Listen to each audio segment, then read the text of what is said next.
Hello everyone, and thanks for joining me on our first lecture. So, reporting. Reporting in its simplest form is the exchange of information. Now, historically, reporting stems back from military and warfare, where the report literally had to be carried from the battlefield back to headquarters. So this is where you see which means again, and port, carry. So re-carry the report or the message from the battlefield to the headquarters.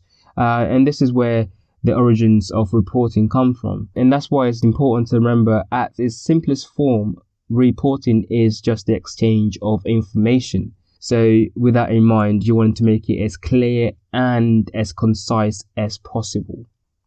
If we look at the fundamentals of writing a good report, arguably the most important element is putting the reader or client first. In this instance, you want to focus on their objectives, their worries and concerns. And within your report, show how your report, proposal, design, whatever it may be, how it addresses their worries and concerns.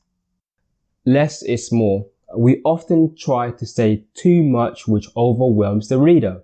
And this is especially true if you come from an academic background, so college, university, and so forth. Because within academia, your report is marked not only for its content, but also if you fulfilled the word count. And unfortunately, this method of writing a report translates into industry when people leave academia and go into industry to work.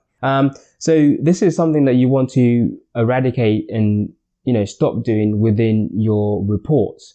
So you want to make the report as clear and concise as possible. Another element of writing a good professional report is using concise and everyday language. This will increase the chances that people will read and understand your message. And that's really important, because if people cannot read and understand your message, then you will not achieve the results that you want. Another thing to keep in mind is that just because you're writing a technical report, for example, it does not mean that the people who will be reading that report or who the report will be circulated to are all technically biased. You might have project managers reading the report. You might have lawyers reading the report. Within a project, there's a lot of people with different backgrounds and different skills that bring the project to life. And it's important that the document you write and the report you write can be easily understood, and it's not overly technical where there's no need to be overly technical. So make sure that people who are not technically biased can also understand your report and take away the key messages.